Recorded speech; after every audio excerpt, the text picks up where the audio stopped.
성령 강림부 제7주 교회력에 따른 성설과 성경 봉독이 있겠습니다.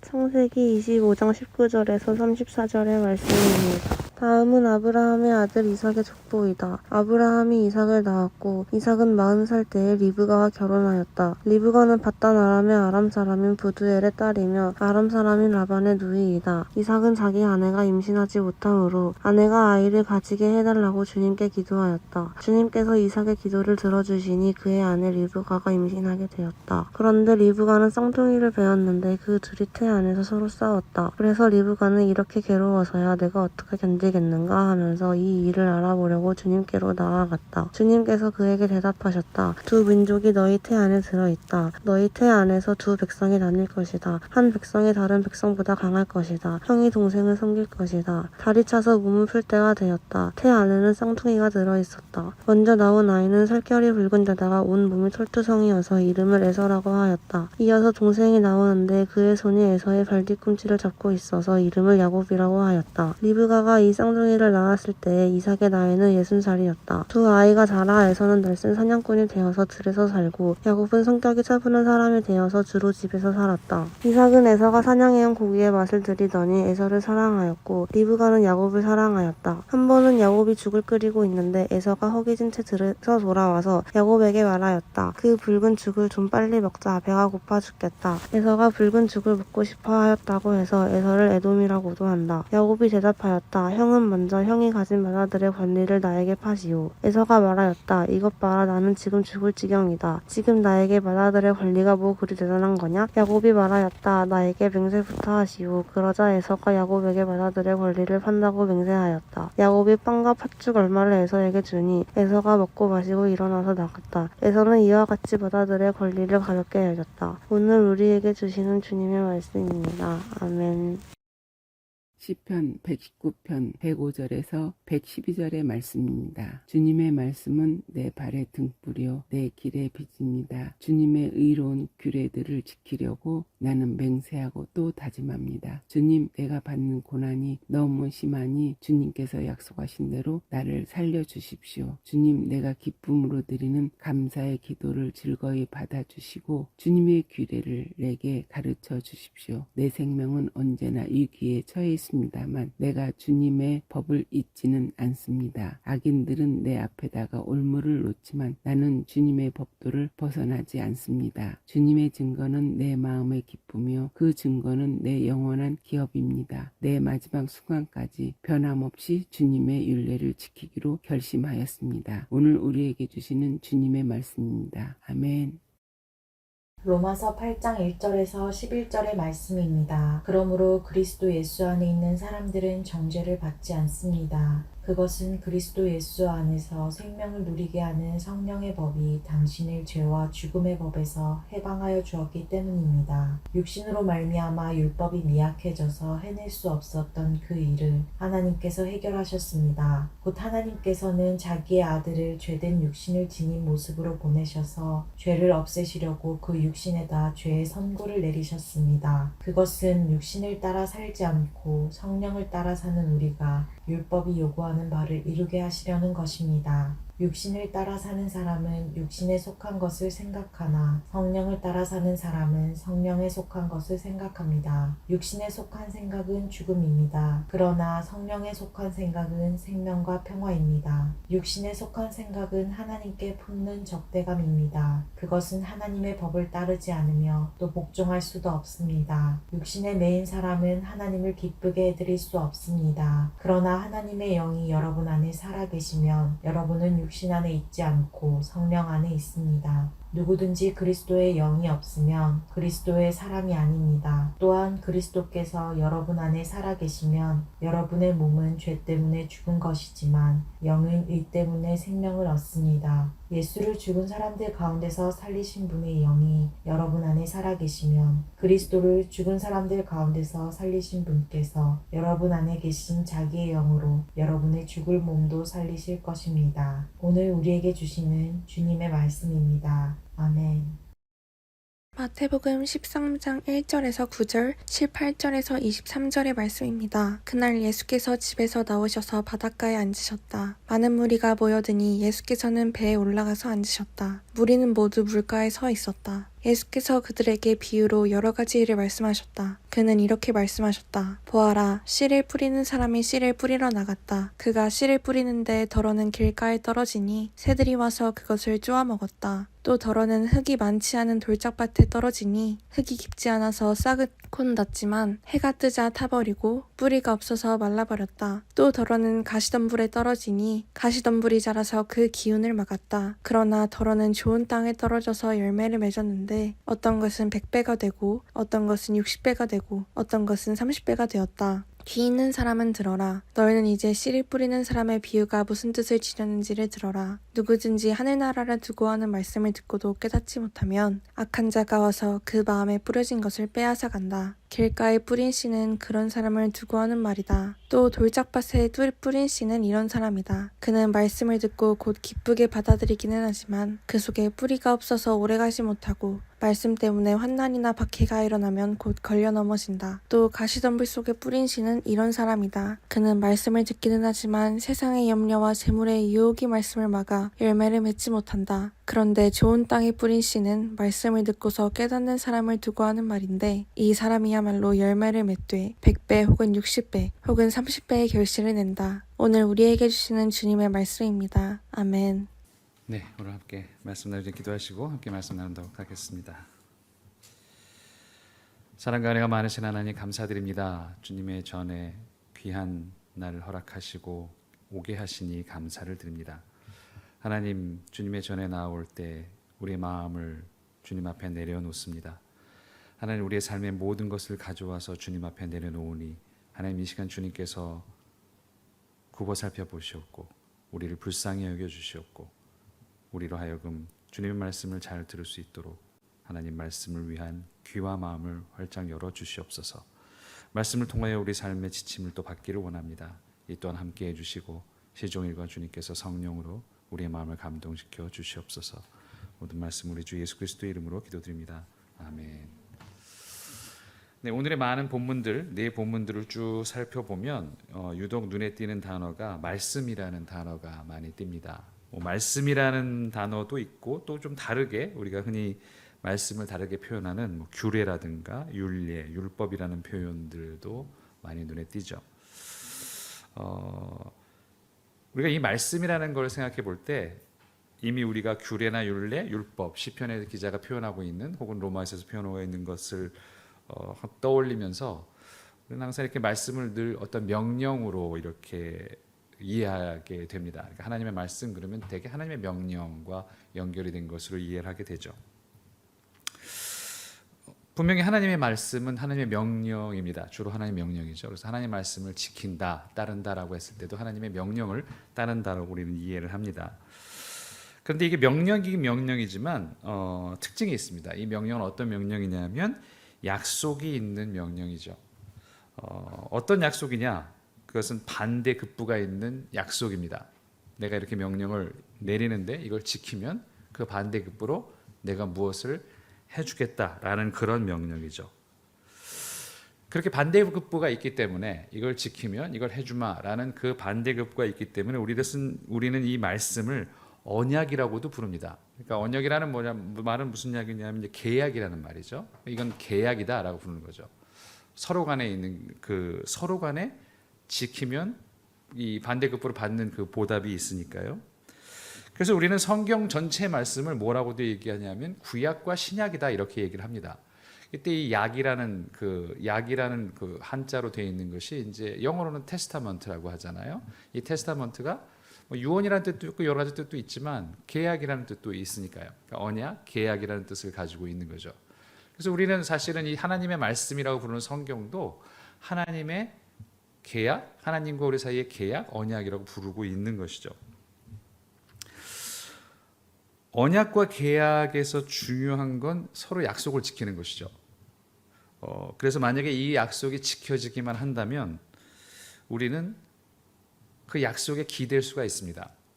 서로 계약만 잘 지켜진다면 서로 약속만 서로 다 지킨다면 우리는 그 약속에 기대서 우리의 삶을 운영할 수가 있죠. 심지어는 어떤 경우에는 특별한 경우에는 목숨까지도 걸 수 있습니다. 약속이기 때문에 저쪽에서 해줄 거라고 믿는 거죠. 이 약속에 기대는 것이 어떻게 보면 이 약속에 기댈 수 있다는 것을 잘 보여준 것이 오늘의 말씀들 중에서 시편의 말씀이라고 볼 수 있겠습니다. 시편 119편은 절이 제일 많고 제일 긴 시편이죠.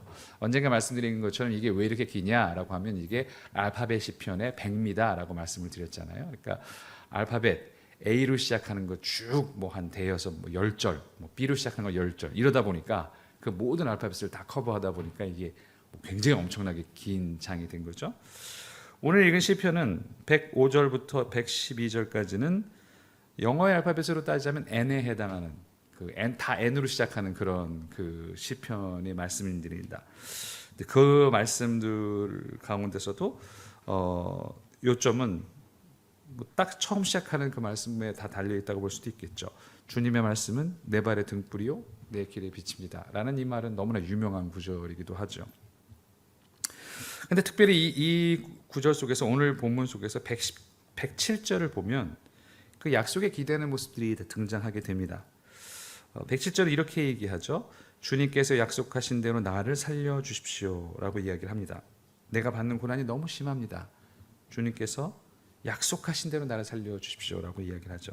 근데 사실 이게 약속하신 대로라는 그 성경 번역이 좀 원문하고 좀 약간 차이가 있습니다. 이제 새 번역은 이렇게 번역을 했는데 예전에 있었던 개역 성경, 개역 개정 번역을 보면 뭐라고 되어 있냐면 이렇게 되어 있어요. 주의 말씀대로 나를 살아나게 하소서라고 되어 있습니다. 말씀대로라고 되어 있어요.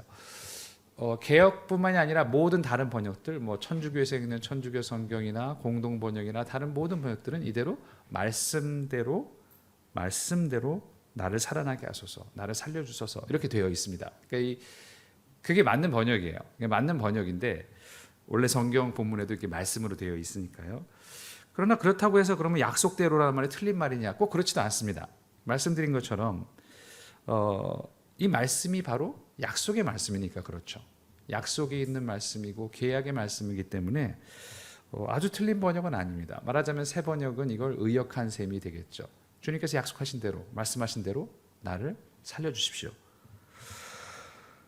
시편의 기자는 고난의 상황 속에서 이렇게 하나님의 약속에 기대입니다. 이건 하나님과 당신과 나의 약속이 아닙니까? 당신의 말씀에 그래서 내가 기대입니다라고 얘기를 하죠.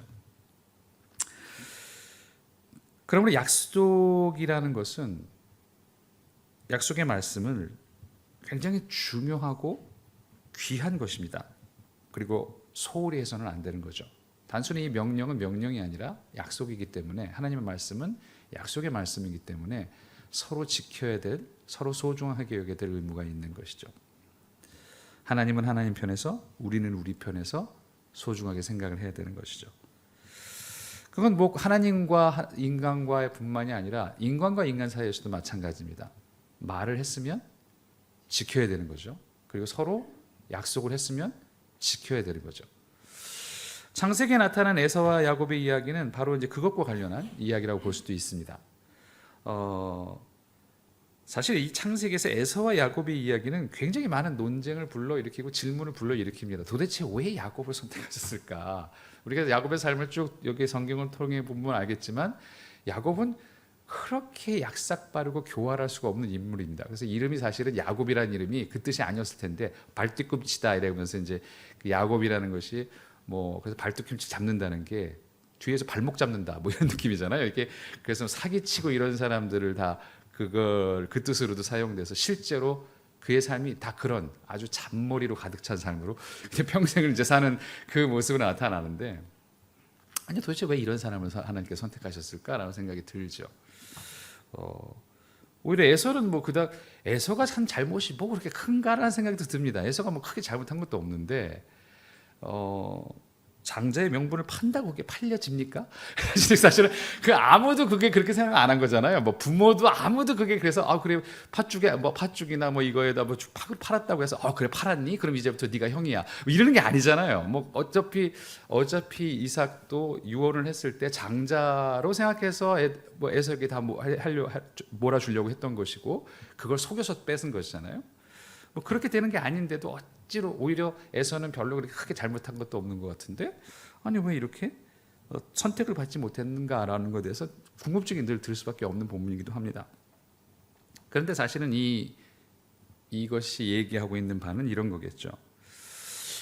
하나님의 주권은 인간적인 모든 것을 넘어선다는 그 이야기를 이것에 담고 있는 거겠죠. 하나님의 주권은 너희들이 생각하는 판단, 너희들이 생각하는 옳고 그름 그 위에 있는 것이다 라는 것을 알려주는 거겠죠.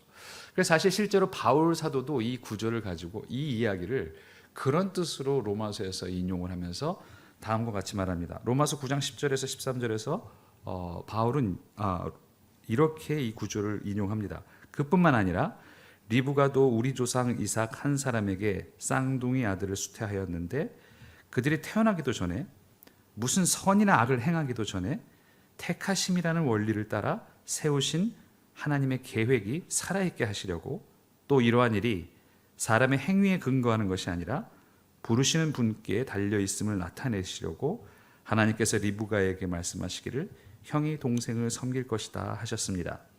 이것은 성경이 기록한 바 내가 야곱을 사랑하고 에서를 미워하였다 한 것과 같습니다 라고 이야기를 하죠. 바울도 그렇게 얘기를 합니다. 사실 여기서 중요한 것은 야곱이 어떤 잘못을 했고 어떤 선행을 했고 야곱이 무슨 에서가 어떤 잘못을 했고 선행을 따져서 둘 중에 누구를 택하셨는가라는 것이 아니다. 하나님의 선택하심은 인간의 모든 판단을 넘어서 있고 그것에 하나님의 모든 주권은 그런 성질일 것이다라고 이야기를 하는 내용이 사실 이제 이거 주제이겠죠.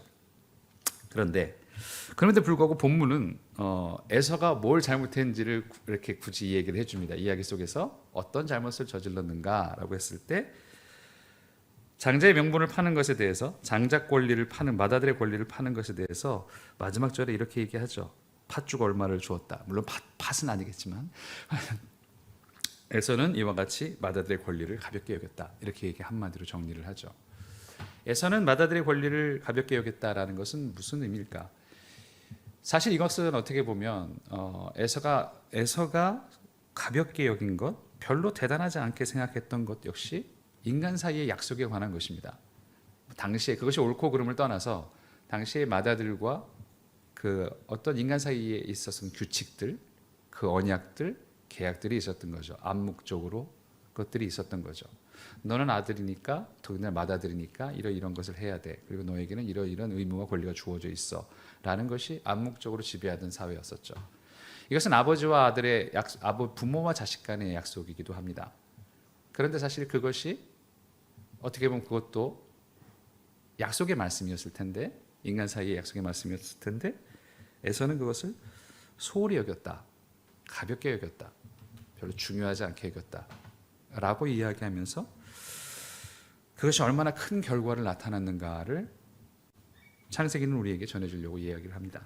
그만큼 약속의 말씀을 중요하게 생각하는 것, 소중하게 생각하는 것, 심각하게 생각하는 것은 그만큼 우리 삶 속에서 결정적이라는 것이죠. 하물며 그것이 하나님의 말씀일진데 그것이 결정적인 것은 더 말할 것도 없을 것입니다.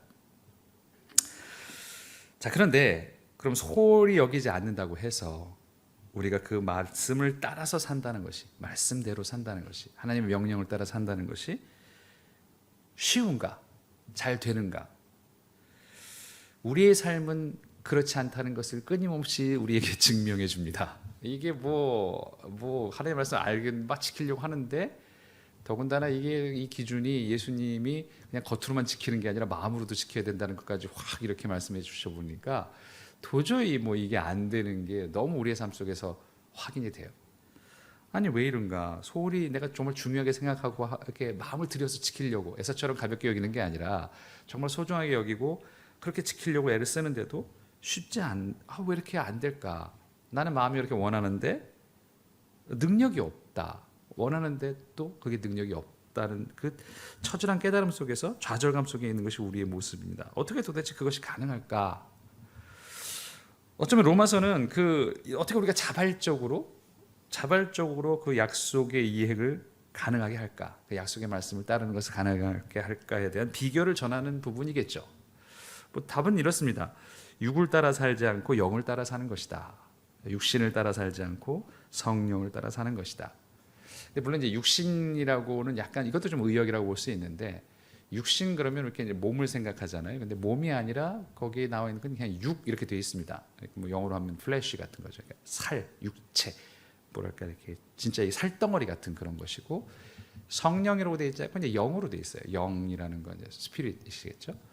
사실 이렇게 대비가 되는 것은 인간의 몸과 하나님의 성령이 이렇게 대비되는 게 아니라 육적인 것과 영적인 것에 대해서 대비를 하는 것이죠.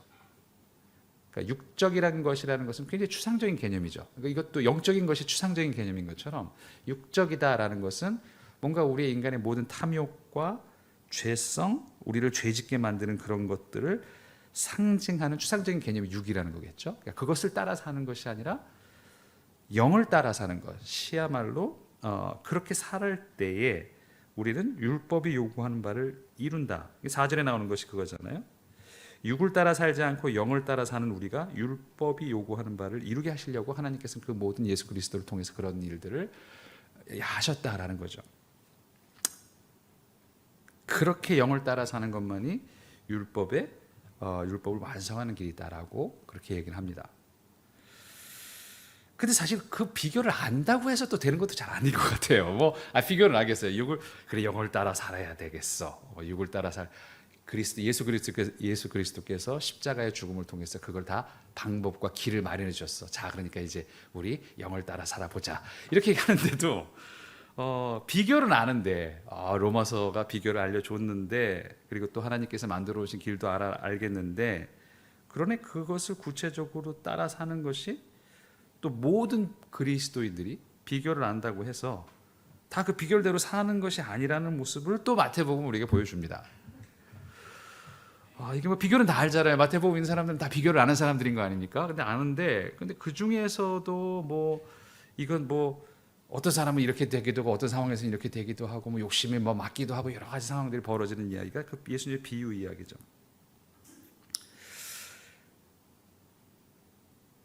여기서 중요한 건, 마태복음에서 중요한 이야기는 어쩌면 예수님이 설명을 해주는 18절 이후에 이제 비유에 대한 얘기를 하신 다음에 설명을 해주잖아요. 씨앗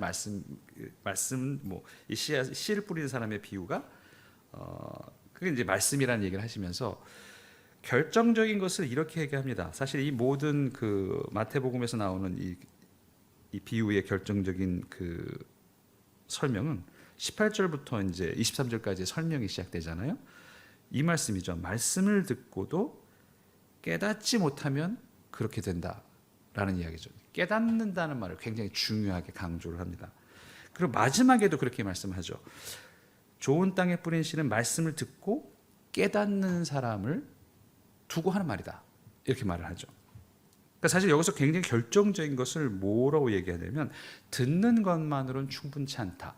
읽는 것만으로는 충분치 않다. 뭘 해야 되냐? 깨달아야 한다라는 말씀을 합니다. 그러니까 사실은 18절과 23절 처음과 끝에 그 깨달아야 된다는 것을 아주 강조해 놓고 있죠. 말씀의 결실이라는 말은 우리가 이제 말씀을 통해서 말씀을 행하고 그것을 통해서 일어나는 열매들 같은 거겠죠. 그러니까 말씀을 행할 수 있는 방법 뭐냐? 그러니까 결국은 뭐에 달려 있는 거냐면 깨달음에 달려 있다라는 거죠. 사실 이 깨달음에 대해서 마태복음은 굉장히 유달리 강조를 합니다. 왜?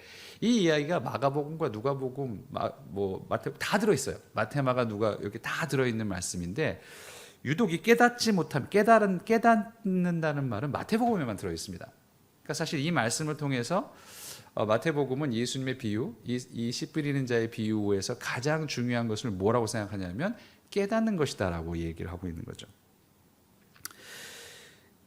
깨닫는다는 것은 어떤 것일까? 사실 깨닫는 건 문자 그대로, 우리가 읽는 그대로 그 상태가 아니라 그 이면에 무언가를 찾아나가는 거죠. 그냥 눈에 보이는 그게 아니라 그것 이면에 뭔가 더 무언가 뜻이 있다라고 생각을 하는 거죠. 사실 여러분, 말은 힘이 있습니다. 말이라는 것은 굉장히 힘이 있어요. 모든 말이 그렇고 모든 상황에서 그런 건 아니지만 말이 제대로 말이 됐을 때 힘이 있습니다. 그래서 그 히브리어에서는 굉장히 독특하게 말을 뜻하는 단어가 사건이라는 뜻과 같은 뜻으로 그러니까 사건이라는 뜻도 말이라는 단어를 사용해서 해요. 그러니까 말은 곧 사건이라는 거죠. 마치 하나님께서 빛이 있으라라는 말씀으로 세상을 창조했다는 말. 말이 떨어지면 그것이 바로 사건인 거죠. 그러니까 동일한 거죠. 그만큼 말은, 제대로 된 말은 힘이 있는 게 그게 말입니다. 제대로 되었을 때 그렇다는 거죠.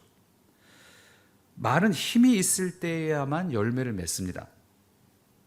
그리고 바로 이 깨달음이 말에 힘을 부여한다고 이 마태복음 우리에게 이해하게 해주고 있는 것이죠. 그냥 저절로 깨달은, 저절로, 그러니까 말이 사건이 되거나 힘이 있는 건 말씀인 것처럼 저절로 되는 건 아니라고 말씀드렸죠.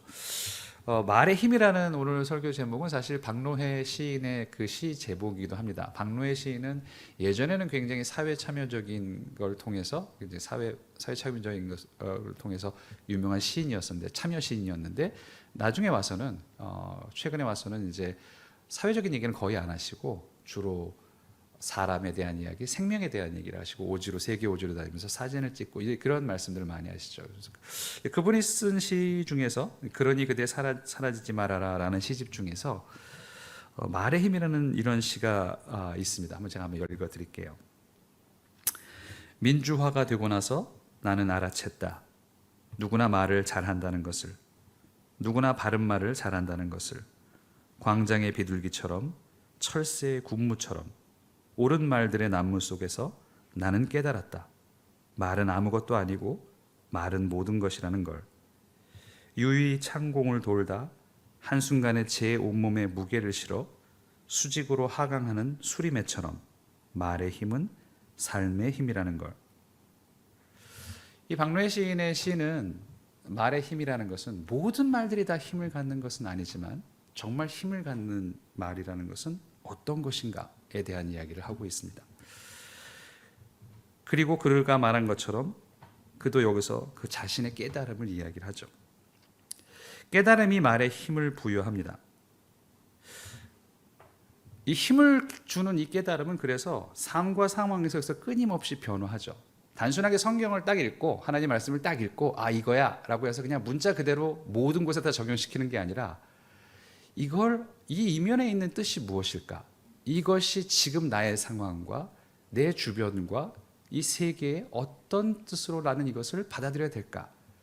어떻게 이 말씀이, 이 흔한 말씀이 이 상황에서 어떤 의미를 가지고 나에게 하시는 것일까를 깨달으려고 노력하는 것이, 그리고 그것을 깨닫는 것이 모든 것을 결정한다는 것이 어쩌면 마태복음 우리에게 이야기해 주는 것이겠죠. 그렇기 때문에 이 깨달음은 삶과 상황 속에서 끊임없이 변화합니다. 끊임없이 변화하기 때문에 그것을 바로잡으려고 열심히 봐야 되는 거죠. 그래서 성경 공부는 정답을 찾아나가는 과정이 그래서 아닙니다. 어떤 정답이 딱 있어서 이게 정답이야. 어떤 목사님이 이 본문에서 이거는 이거라는 거야. 그런 게 존재하지 않습니다. 모두를 위한 해답이 존재하는 것도 아니고 단 하나의 정답이 존재하는 것도 아니고 모든 시대에 통틀어서 언제나 유효한 해답이 존재하는 것도 아닙니다. 하나님의 말씀은 무언가 끊임없이 우리와 하여금 그것이 내 삶 속에서 무엇을 의미하는가, 하나님의 명령이 내 삶 속에서 무엇을 하라고 하는 건가에 대해서 끊임없이 고민하고 끊임없이 나의 답을, 하나님의 명령을 찾아나가려는 그 깨달음이 반드시 거기에 있어야만 그것이 말씀으로서 힘이 있게 됩니다. 그게 바른 성경 공부죠. 사람들은 누구나 다 교회도 마찬가지고 모든 인생에 대해서 아주 단순하고 간단한 해답을 원하죠. 쉬운 답을 원합니다. 그러나 인생에서 그걸 찾으려고 그렇게 생각하는 순간, 특별히 성경 말씀을 통해서 그것을 그렇게 성경을 대하려는 순간 사실 우리는 굉장히 잘못된 길로 접어들고 있는 것이죠. 말의 힘이 없는 쪽으로 가게 되는 겁니다. 성경 말씀을 깨닫는 길은 너무나 힘들고 때로는 고통스럽고 혼란스럽고 너무나 정답이 없는 것 같은 막연함 속에 있는 것이 그것이 맞는 길입니다. 왜? 깨달음이라는 게 그렇잖아요. 아니 우리 불교에만 봐도 깨달음이라는 게 그 몇십 년 동안 면벽을 해도 깨달음이 안 오는 건데, 단순히 한 문장을 가지고 깨닫는 것도 그게 몇십 년 동안 벽만 바라보고 있어도 수행을 해도 안 되는 게 깨달음인데, 어떻게 단순하게 이거에 대한 이건 이런 뜻이야 라는 것이 어떻게 그게 우리의 삶 속에 말에 힘을 가질 수가 있겠어요? 나의 깨달음이, 그 하나님의 말씀이 내 상황 속에서 울리는 그 말씀이, 그것이 힘을 갖게 만듭니다. 변화하는 삶 속에서, 변화하는 상황 속에서 그 깨달음을 거친 말씀이야말로 박노해 시인이 얘기했던 것처럼 마지막으로 힘을 실어서 수직으로 하강할 그런 용기도 허락을 합니다. 선사를 합니다. 그게 얼마나 엄청난 용기겠어요. 이게 최후가 될지도 모르게 모든 힘을 쏟아서 수직으로 하강, 모든 것에 내 몸무게를 실어서 수직으로 하강하는 수리매처럼 그런 힘을 준다는 건 그런 용기도 준다는 거죠. 그렇게 해서 얻은 답이어야만 내 모든 것을 걸고 거기에 투신할 수가 있고 그 말씀에 내 모든 삶을 걸 수가 있겠죠. 단순하게 얻어지고 쉽게 얻어진 그 머릿속의 대답이 아니라 내 삶을 통해서 깨달은 답이라면 그게 가능하겠죠. 바로 그것을 마태복음은, 예수님은 우리에게 마태복음을 통해서 말씀을 해주십니다. 말은 힘이 있다. 하나님의 약속은 힘이 있는 것이다. 내가 내 삶을 의지할 만한, 내가 내 목숨을 걸 만한 그런 힘이 있는 것이다. 이것은 우리의 약속이니까. 말의 힘이 삶의 힘을 되기 위해서, 그래서 정말 우리의 삶 속에 100배의 열매를 맺기 위해서 우리는 이 깨달음에 매진해야 할 것입니다. 주님께서 말씀해 주시는 이 깨달음, 주님께서 우리에게 요청하시는 이 깨달음이 우리의 신앙과 우리의 삶을 늘 관통할 수 있는 저와 여러분 되시기를 주님의 이름으로 축원합니다. 기도하시겠습니다. 사랑과 은혜가 많으신 하나님, 주님의 말씀을 깨닫는 것이 그렇게 쉽지 않다는 것을 알도록 인도해 주시길 바랍니다. 하나님, 그 깨달음이 우리의 삶의 힘이 될 수 있도록, 그 말의 힘이 우리의 삶을 관통할 수 있도록, 그래야 감히 우리의 삶을 걸어볼 수 있도록 하나님 우리에게 깨달을 수 있는 눈을 허락하시고 깨달을 수 있는 마음을 허락해 주시옵소서. 모든 것이 주님께 달려있음을 고백합니다. 우리를 깨닫게 하시는 이도 주님이시니 하나님 우리를 도와주시옵고 우리에게 주님의 깨달음을 선사하여 주시옵소서. 주님 앞에 늘 겸손히 무릎 꿇게 하시고 주님의 주권 앞에 우리의 나약하고 낮은 피조물됨을 잊지 않도록 도와주시옵소서. 주님께 성령으로 함께해 주시길 믿고 간구하며 모든 말씀으로 주 예수 그리스도 이름으로 기도드립니다. 아멘.